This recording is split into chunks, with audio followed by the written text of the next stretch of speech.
Hey there, wake up. It's Means Morning News. Just after 11 a.m. on the East Coast, and I'm Sam Sachs, the only newsman in America who can't be fired.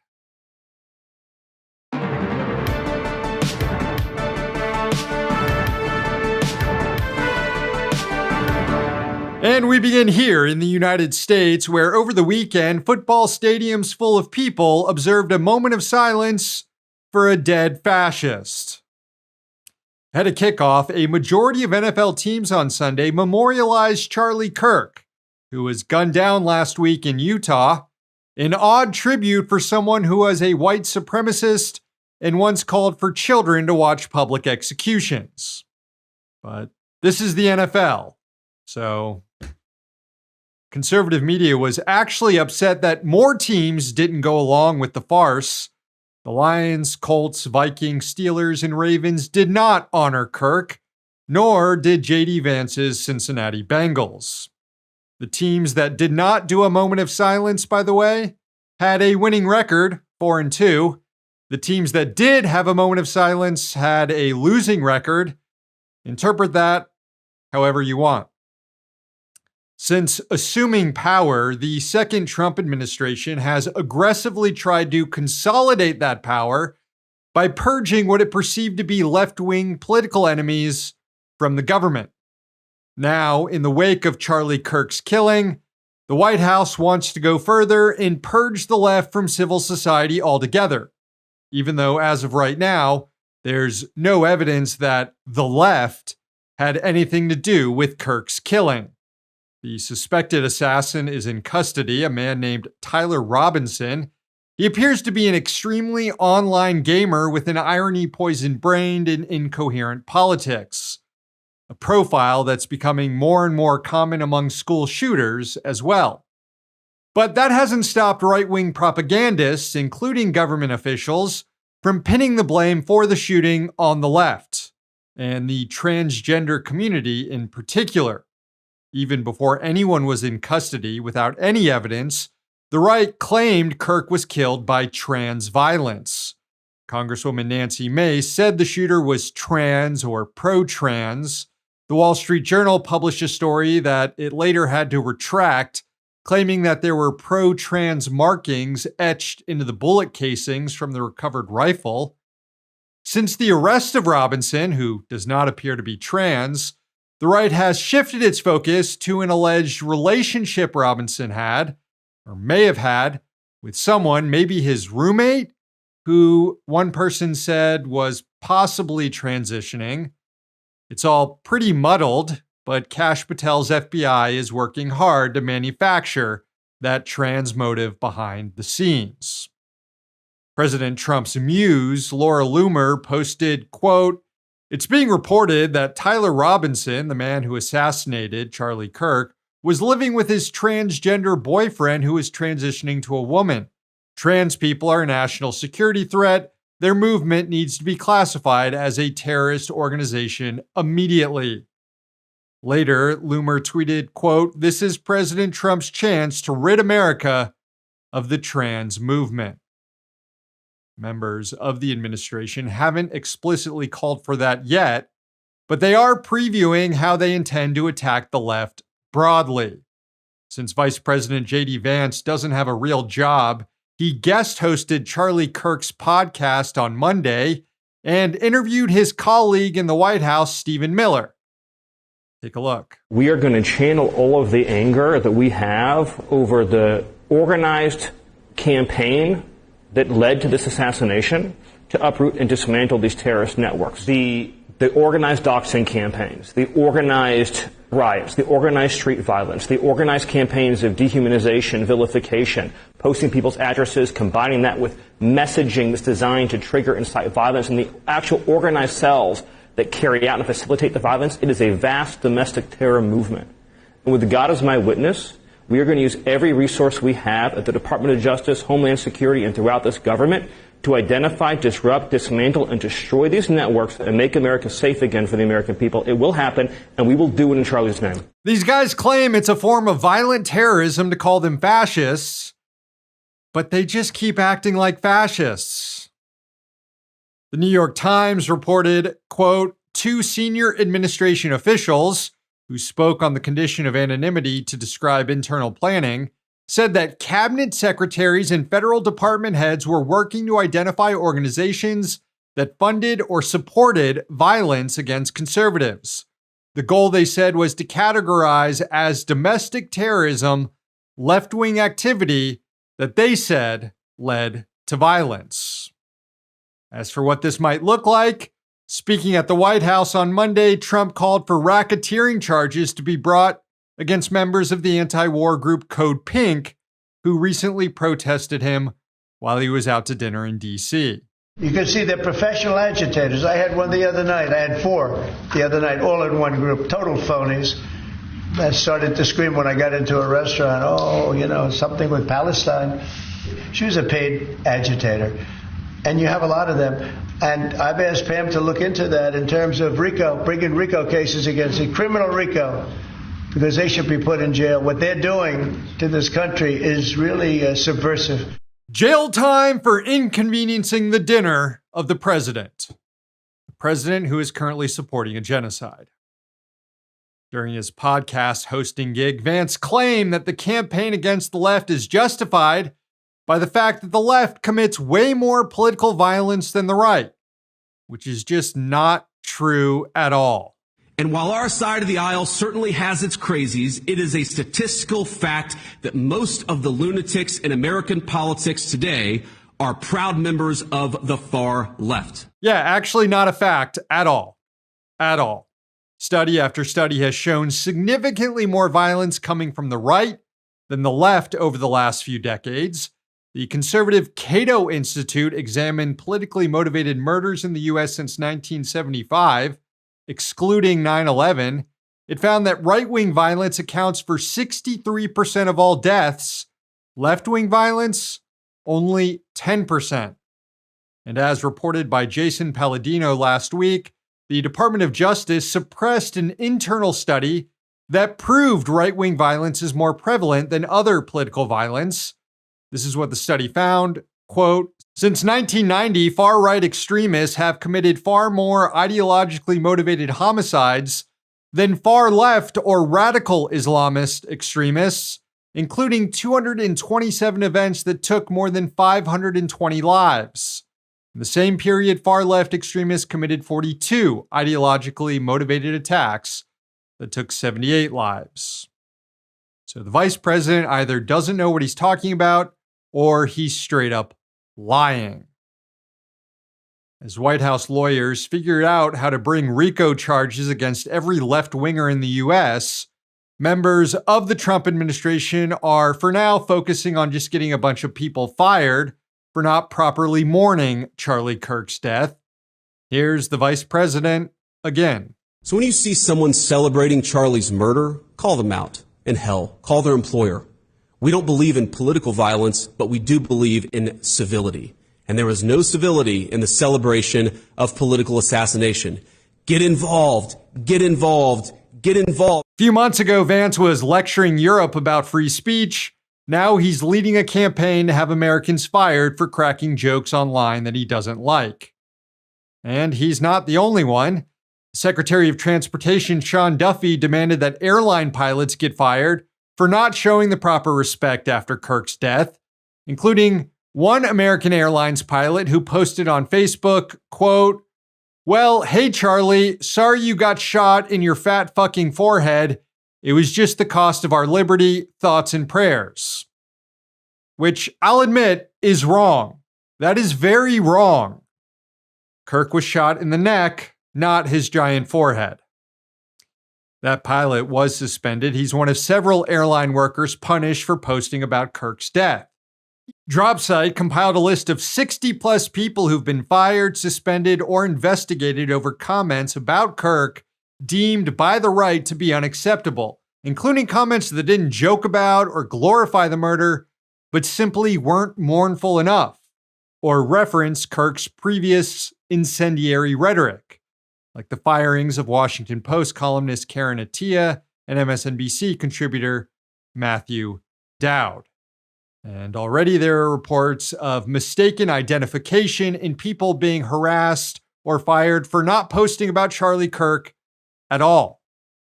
Attorney General Pam Bondi went on Stephen Miller's wife's podcast, because that's all these people do anymore is just go on each other's podcasts. Bondi presented an entirely new version of the First Amendment that includes arresting people for speech she doesn't like. There's free speech and then there's hate speech. And there is no place, especially now, especially after what happened to Charlie, in our society. Do you see more law enforcement going after these groups who are using hate speech and putting cuffs on people so we show them that some action is better than no action? We will absolutely target you, go after you, if you are targeting anyone with hate speech. Making fun of Charlie Kirk and conservatives is not hate speech. Glorifying murder is also not hate speech. And even if it was, I'm sorry, but hate speech is protected under the First Amendment. It's why Charlie Kirk was allowed to say racist shit all the time, and it's why Fox News' Brian Kilmeade still has a job after he went on TV and called for all homeless people in the US to be subjected to lethal injection. According to the right, all speech is permissible, except for words that hurt their feelings and make fun of their friends. They're giant fucking babies. Babies with guns, jails, and nuclear weapons. All right, now to the genocide in Gaza. Overnight, Israeli warplanes pummeled the strip in some of the most intense bombing of the campaign. We know why, because it preceded a ground offensive into Gaza City that the Israeli war government has been threatening for months. Israel is embarking on its final solution here, destroying any hopes of a ceasefire and likely condemning the rest of the Israeli hostages alive in Gaza to certain death. The Trump administration gave its approval to this invasion by sending Secretary of State Marco Rubio to Israel the day before. Rubio and Netanyahu prayed together at the Western Wall as U.S. and Israeli bombs rained down on war refugees in tents in Gaza, less than 50 miles away. Hundreds of thousands of Palestinians have been forced to flee Gaza City in the last few weeks as Netanyahu prepared to push more Israeli troops into the battered enclave. And the army just blew up the tallest residential tower in Gaza. During a press conference on Monday, Rubio downplayed the prospects of any sort of diplomatic resolution in Gaza and endorsed the Israeli war government's position that Hamas must first be eliminated. The reality of it is we still have 48 hostages. We still have a Hamas that is not only holding 48 hostages, they're holding Gaza hostage and they're using civilians as human shields. There's still a dangerous element, and as long as they exist, as long as they're around, there will be no peace in this region because they are not agents of peace, they are agents of barbarism. It was the Israelis who literally blew up the last round of peace talks with a blatantly illegal attack on Qatar that targeted Hamas's negotiating team as it was reviewing a ceasefire proposal from the U.S. Qatar hosted a summit on Monday, bringing together leaders from Arab and Islamic nations to confront Israel's lawlessness in the region. One idea floated by the Iraqi prime minister was a NATO-style defense pact among nations to counter Israeli aggression. The summit produced a final statement that expressed solidarity with Qatar against the, quote, cowardly and unlawful attack carried out by Israel, and it included a passage about establishing a collective security agreement. The statement noted that by attacking Qatar, such an assault on a neutral venue for mediation not only violates Qatar's sovereignty, but also undermines international mediation and peacemaking processes. Israel bears full responsibility for this assault, the statement read. The nations also reaffirmed support for the Palestinian cause through a weapons embargo on Israel. It also called for adherence to international courts that have issued arrest warrants for Israeli leaders. Netanyahu is currently a fugitive, on the run from the International Criminal Court.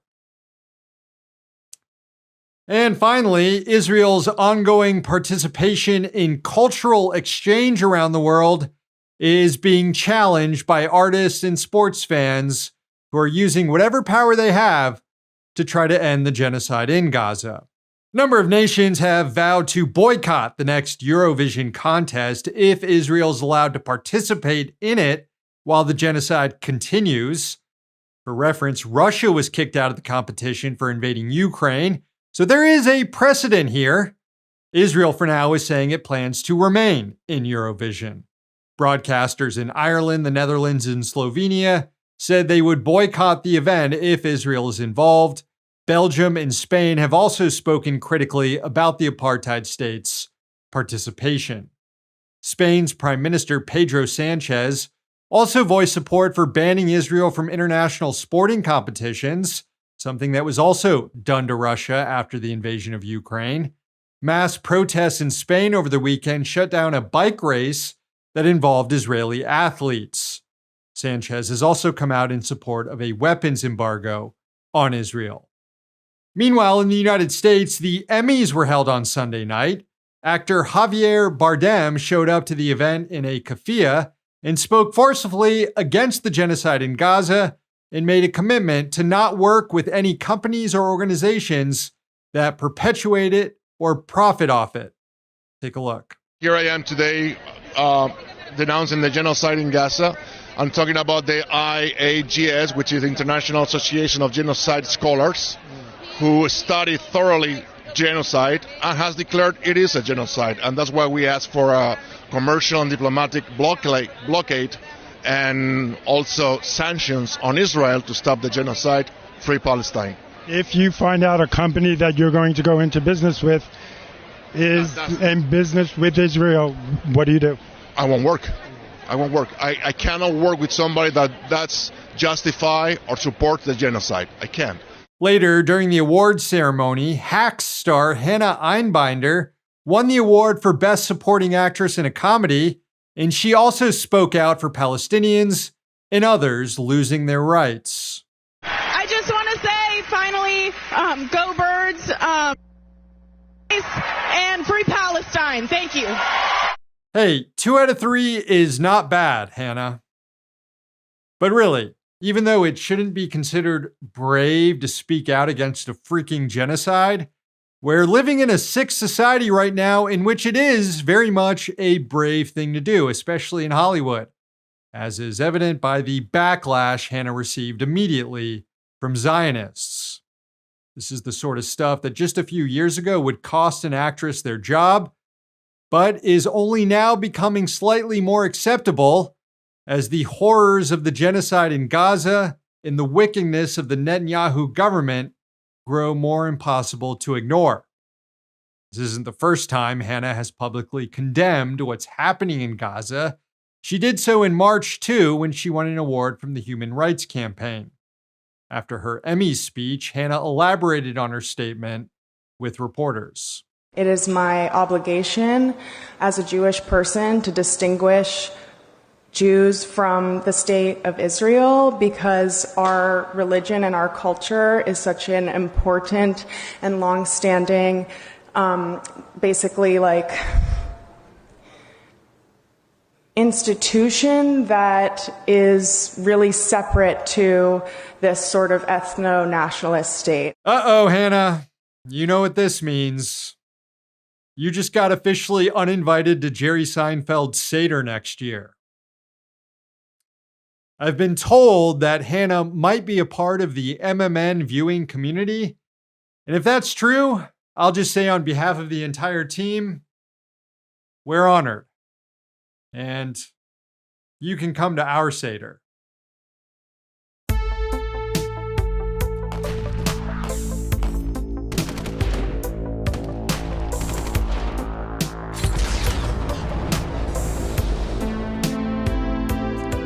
The Pentagon carried out another extrajudicial killing off the coast of Venezuela, another instigation to war by Washington. President Trump announced the murder on social media, claiming that on his order, the U.S. military bombed a boat with, quote, Venezuelan narco-terrorists on board. 3 people were killed. And just like the first strike on a boat in the Caribbean that killed 11 people on September 2nd, the White House has presented zero evidence backing up its claims that these were drug smugglers. And even if they were, international law still prohibits such military operations. A Defense Department official told The Intercept that the first strike on a boat off the coast of Venezuela earlier this month was indeed a war crime. Evidence has emerged that that boat had turned around and was headed back to shore when it was hit. Also, like the first attack off the coast of Venezuela, Trump posted a snuff video of this second attack. While talking to reporters on Monday, Trump was asked if the administration would provide evidence to justify this latest attack. He didn't commit to it, and then he joked about the possibility of blowing up fishing boats. We have noticed that there are no ships in the ocean anymore. We're seeing that there's like no ships, when the first one we went, there were hundreds of boats. Now there are no boats. I wonder why. Meaning no drugs are coming across, probably stopping some fishermen too. I mean, to be honest, if I were a fisherman, I wouldn't want to go fishing. Just a nice, let's take a little trip, because I'd say, man, maybe they think I have drugs downstairs. I don't want that. I think the fishing business probably been hurt. You get it? It's funny because it's true. Pentagon said these operations will continue.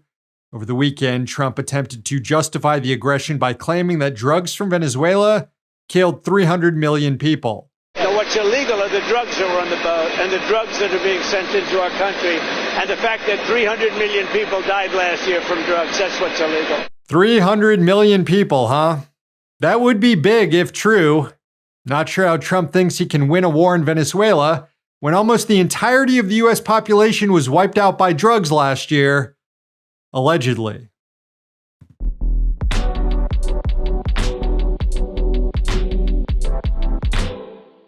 All right, friends, the show ends today with a sunrise from Maine. It was sent in by Dana from Cadillac Mountain in Acadia National Park. Enjoy.